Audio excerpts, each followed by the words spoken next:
Bonjour et bienvenue, c'est Electron et aujourd'hui j'ai la chance de vous présenter le tout dernier One Mile Scrambler V.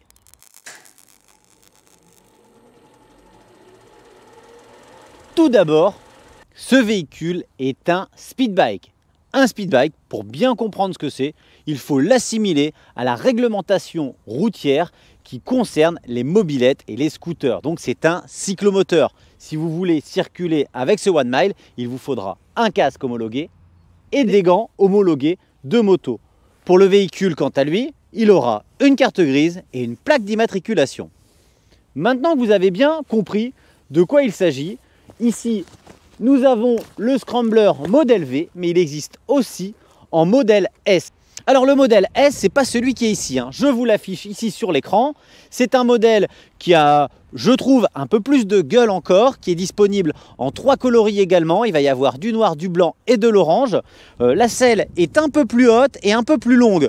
Le look général, il est un peu plus imposant. On a un véhicule qui est bien fini également. J'ai eu la chance de l'essayer. Mais surtout, une position un peu plus haute sur le modèle S. Donc le modèle qui est ici, c'est un modèle V. Donc V, c'est le cadre qui est ici ouvert dans sa partie centrale. Le principe reste le même, les specs sont les mêmes, sauf que là on va avoir deux amortisseurs placés à l'arrière et qui vont finir de suspendre l'entièreté du cadre. Et du coup on va avoir beaucoup plus de confort, beaucoup plus de tenue de route sur la version V que sur la version S. Donc sur la version V, vous avez également la selle qui est un peu plus petite et surtout un peu plus basse. Donc si vous avez tendance à être un petit peu court sur pattes, le modèle V, il est plus adapté, mais surtout il est beaucoup plus confortable à l'usage et forcément il a une meilleure tenue de route puisqu'on a vraiment tout le cadre qui est bien suspendu. Moi clairement j'ai vu les deux, je préfère le look du S, mais à l'usage je préfère totalement avoir un cadre suspendu et un cadre ouvert également. Maintenant c'est une question de goût et surtout d'utilité.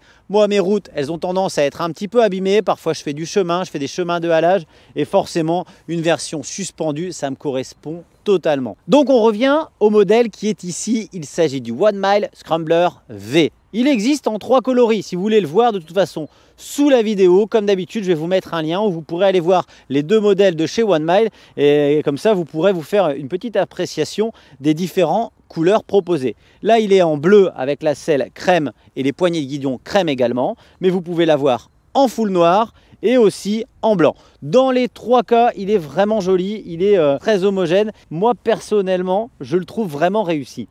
Pour ce qui est de la découverte de ce One Mile, la première chose qui m'a frappé, c'est ces énormes pneus qui lui donnent un look sympa, assez agressif et tout rondouillard. Un peu rétro en même temps, mais futuriste par le mode d'énergie électrique. Bref, il attire l'œil. On m'a posé plein de questions. Quand je me balade avec cette machine, tout le monde se retourne.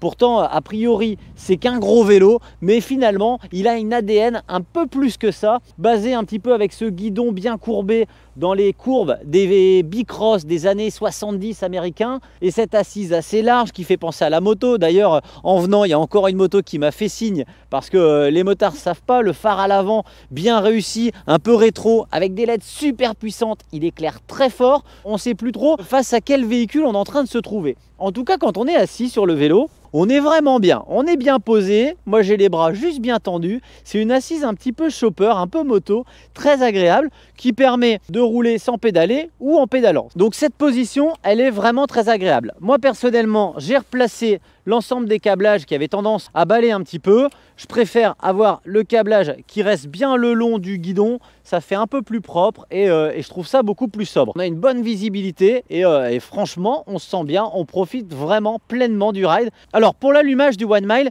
c'est pas très compliqué. On va d'abord faire une petite pression sur la batterie. On va avoir au passage une indication du niveau de batterie et ensuite une pression ici sur le display qui va allumer cette jolie tablette. Ça me fait penser un petit peu à un iPod première génération. C'est très lisible, c'est agréable à regarder. Tout en haut, on a un niveau de batterie. Par logo, en plein milieu, on a l'indication de la vitesse instantanée. En dessous, on va pouvoir choisir ici avec le bouton si on affiche le kilométrage total de la machine, journalier ou tout simplement le temps d'utilisation de la machine. Tout en bas, le niveau d'assistance au pédalage qu'on va avoir besoin. Donc grâce au bouton plus et moins, on va pouvoir aller d'aucune assistance à l'assistance jusqu'à 45 km/h. Donc ça va concerner l'assistance au pédalage. Mais à tout moment, ici sur le pouce, on va avoir la possibilité d'accélérer et ce jusque 45 km/h. Donc ce petit jeu qui se fait entre l'option d'assistance au pédalage ou simplement l'accélérateur sur la gâchette, au bout d'une centaine de kilomètres, vous allez vite comprendre comment utiliser l'un ou l'autre et puis on se retrouve à avoir de très bonnes sensations.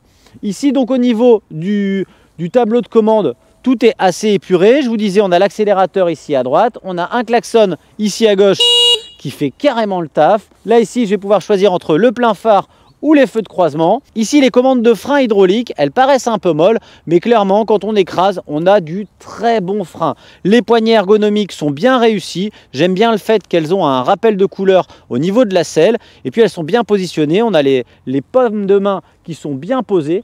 Et donc, ça finit ici avec un rétroviseur qui fait carrément le boulot, qui est bien placé à l'extérieur. Je ne suis pas gêné par mon épaule et j'ai un bon visuel sur ce qui va me dépasser ou en tout cas ce qui me suit. Ici à l'avant, on a une très grosse fourche.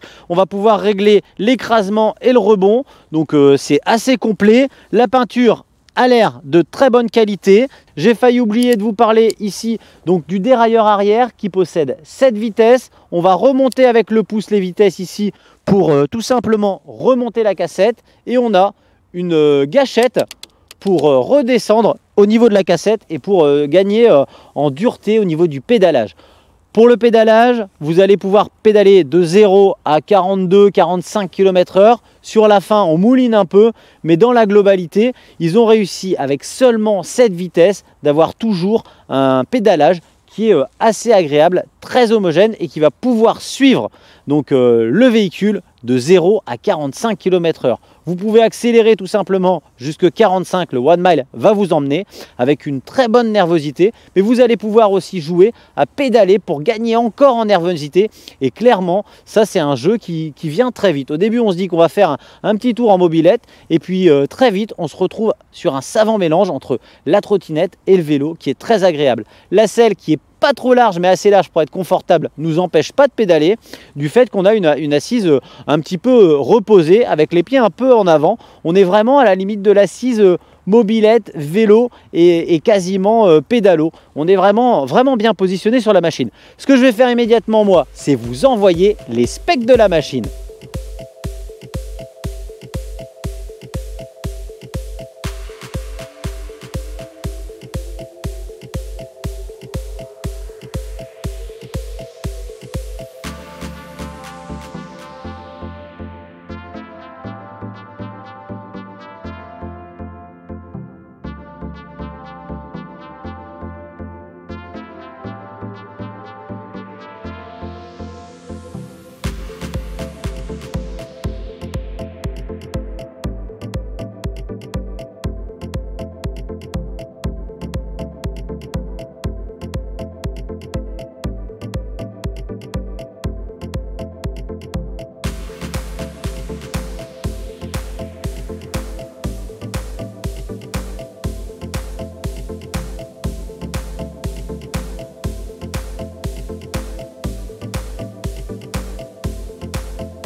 Voilà, vous avez vu pour les specs. Ici, pour la partie électronique de la machine, on a la batterie qui est placée ici au milieu de la machine, qui va pouvoir se retirer avec la clé et se charger indépendamment, soit sur la machine, soit ailleurs. L'ensemble du câblage rentre ici dans le cadre et ressort tout simplement sous la selle. Et c'est là qu'on va avoir l'alimentation du contrôleur et de la grosse partie électronique de la machine. En parlant de l'électronique, ici à l'arrière, on a un feu et un feu stop que je trouve un petit peu léger, qui aurait mérité d'être un petit peu plus intense. Voilà, au niveau de la partie arrière, on a la chaîne qui vient de temps en temps taper sur le bras oscillant, mais quand vous poussez un petit peu le véhicule dans des endroits un peu extrêmes.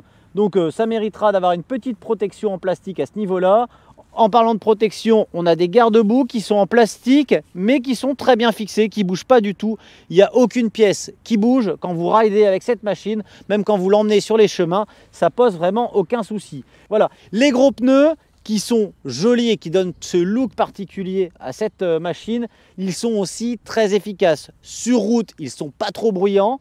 Et quand on les emmène dans des chemins ici, par exemple en herbe qui a été détrempé il n'y a pas très longtemps, le sol est vraiment meuble, et bien ça ne pose aucun problème. On a un super grip. Pour ce qui est du rechargement de la machine, comme vous voyez, j'ai un chargeur ici de 3 ampères, c'est-à-dire qu'on va recharger la totalité de la batterie en environ 4 heures, 4h30. Donc ça c'est top, on va pouvoir repartir avec une autonomie pleine si on a fait une bonne grosse pause méridienne.